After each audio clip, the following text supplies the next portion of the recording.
Early trauma can do tremendous damage to your ability to think and learn and remember. And one reason is the neurological dysregulation that often results from abuse and neglect in childhood.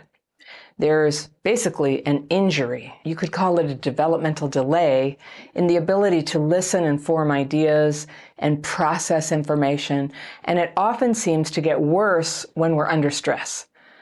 Trauma isn't the cause of all cognitive impairment, but healing the dysregulation can go a long way toward recovering your natural powers of intelligence. My letter today is from a man I'll call Carl, and he writes, "Some weeks ago, you did a video where you said that hurrying up was a trauma trigger, or at least could be, and I'm wondering if going slowly is a trauma response." Okay, I've got my fairy pencil. I'm going to circle things I want to come back to on a second reading, but let's see what Carl is describing.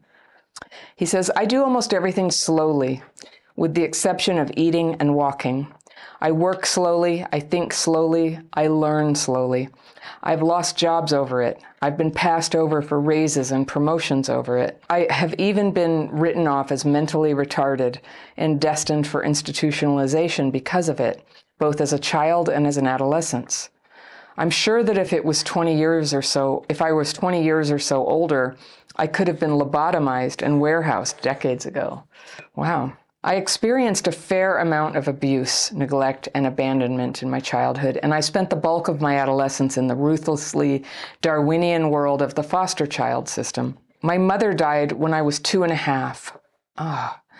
According to my father, I single-handedly destroyed his marriage to his third wife, my first stepmother, even though my age could still be counted on the fingers of his hand, and he was no older than 30 when the marriage ended. The only physical contact I had with my second stepmother was when she was grabbing me or hitting me, so I did not know that women had skeletons until I was in 7th grade. I thought that female skin was some sort of hard yet flexible exoskeleton." It's a very interesting detail.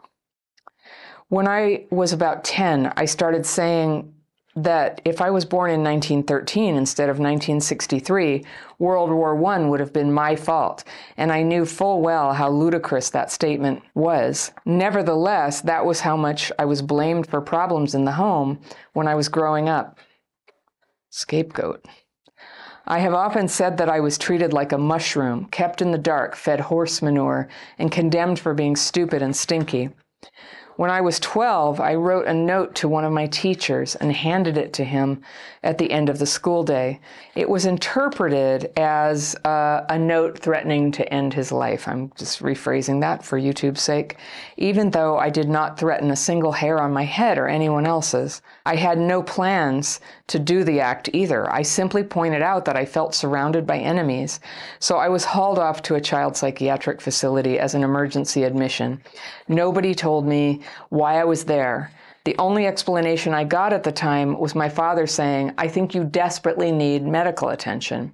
My father claims that he was told by some social worker somewhere that I was retarded and to put me in foster care until I could be institutionalized as an adult in order to preserve the family unit. The head of one of the group homes I was in wrote an assessment of me, which he gave to another group home I was in. They let me see the assessment. He had said that I was mentally retarded, would never graduate from high school, would never hold down a job, and have to be institutionalized as an adult. I graduated from high school. This is painful to read. I graduated from high school in 1981 and university in 1987 after changing majors, changing universities, and taking a year off. The reason he gave for the assessment is that I did things slowly. Oh, I have held down jobs in several different fields, but I never really advanced, partly because of how slowly I worked and caught on to things. Also, 2 days after I was admitted, I was given an IQ test, and the score is a couple points above 65, which at least used to be the cutoff for a diagnosis of mental retardation. I just have to say this. That's not really the term for it anymore, not for a long time. Developmental disability, okay, which is a term I often use about CPTSD. Less stigma, my dear. When I was in my early 30s, I contacted the agency the social worker would have worked for and asked them who made the diagnosis of mental retardation and on what basis the diagnosis was made. This diagnosis would have been made before the IQ test. They said no one said anything of the sort and that they thought I was clever and bright. Clearly, someone is lying to me, he says. Wow. I was very limerent in my 20s, but have overcome that decades ago. I was also excessively touchy-feely at that time, and I suspect because I craved human contact. I am now known for being non-demonstrative, so that character flaw has also been removed. I also used to be masochistic, and someone pointed out to me that what I was actually looking for was intimacy. I think I have removed the last vestiges of that character flaw as well. I'm not sure what you mean. Masochistic is hurting yourself or signing up for somebody else to hurt you. I now no longer seek intimacy in unhealthy ways, such as that. In spite of my limerence, I feared that I would perpetuate the abuse I was mired in when I was in my 20s and earlier. And so I'm a 61-year-old virgin who has never so much as kissed a girl, not on the lips anyway. I was diagnosed with PTSD and avoidant personality disorder in 2007. I have had limited therapy. I've been afraid that I will be hauled off to some psychiatric facility again, and that this time it would be permanent. I'm also a monk and, made my solemn profession in 2016. I completed an online group therapy program in late 2021. And one of the things I realized about myself was that my desire to isolate played a much larger role in my decision to enter this life, I guess, as a monk, than I realized. But I've decided to stay, as I've been told that I'm a natural. I loved gardening and landscaping and the sheer rhythmic relentlessness of this life. It's great for me. I lost my eyesight a couple years ago and spend my time primarily in prayer, reflection, study, and reparation. The eyesight might still come back for medical reasons, and I want to use this time fruitfully rather than wallow in self-pity or self-loathing. It's lovely. One of the things I would like to figure out about myself is why I am so slow. Do you have any thoughts on this matter? Carl, I'm glad you wrote. This is so interesting, and I have a feeling you are so not alone in this characteristic. And it's one of those things I just have to qualify it and say, I'm not a clinician, so I can't really diagnose this, but I can just tell you my impression and some things that I've seen before. And, I would say that trauma clearly dims people's natural intelligence. It doesn't destroy it necessarily, usually not. We can recover it, and that's been my experience. I used to joke around all the time and say, gosh, I lost about 30 IQ points, after all that stuff happened. Yeah, I think I did. And I had a few extra to play with when I was little. I was considered a bright kid.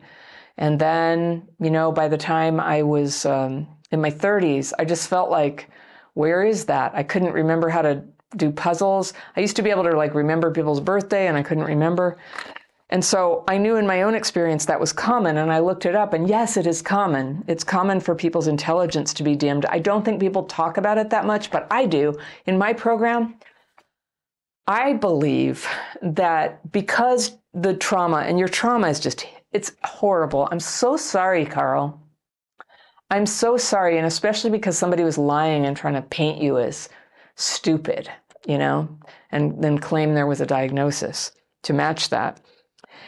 By your writing, it's clear to see that you're at least of average intelligence, and average, high intelligence, low. People are different, and people have different strengths in different contexts.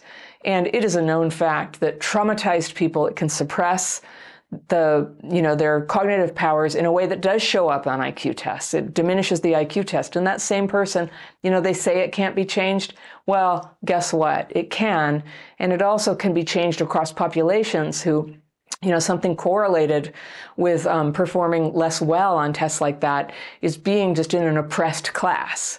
And you'll see that in different countries.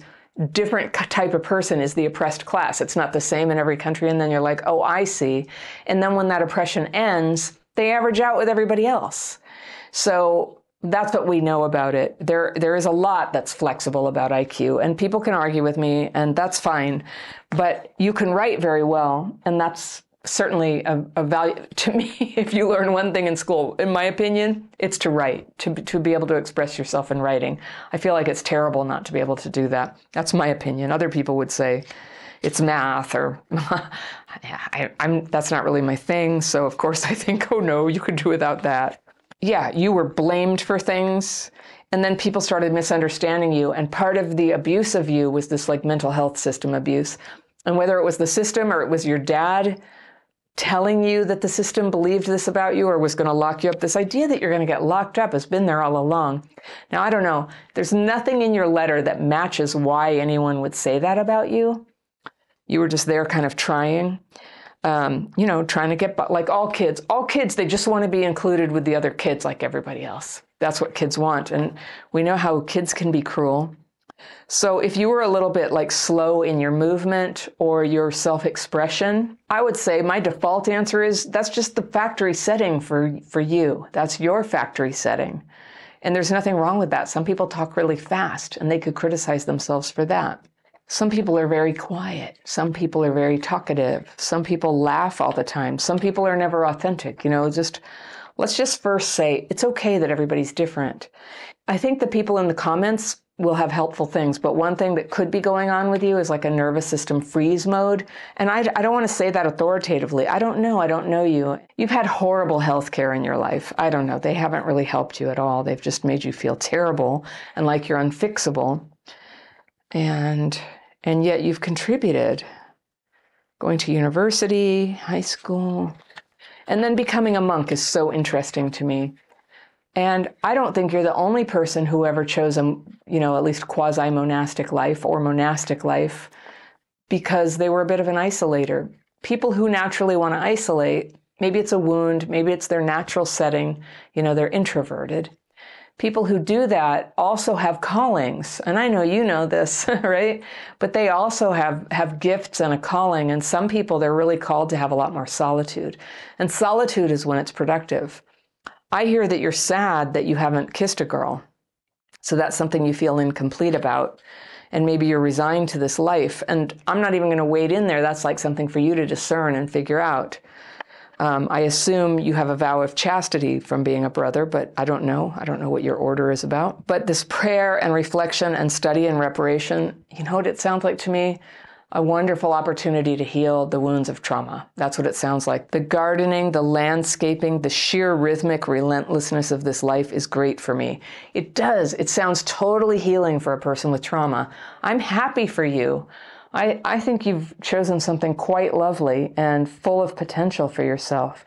So yes, you're reflecting now, is this the right thing? And why are you slow?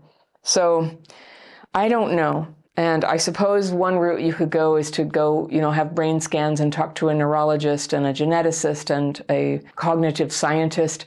But I don't know. I know that trauma may have played a role. And I hear so many stories, this word that you're mentally retarded came up over and over and over again. It's like you were branded with it. Like you have a big tattoo, across your back. I think that can really be a self-fulfilling prophecy in a way. It can really disturb your natural sense of confidence. So now you're healing.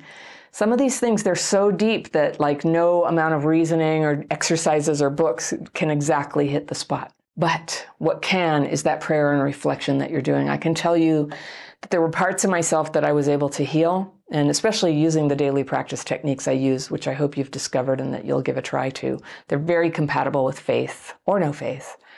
And it's writing your fears and resentments, and you can do it in such a way where you're asking God to remove them, which is how I do it, and then resting your mind in meditation. Other people do it by releasing the fearful and resentful thoughts, but it's a very specific technique. So everybody watching this, please learn the technique and learn how to do it, because if you're not using the format exactly, it can make you feel worse. It can actually be like venting in the bad way.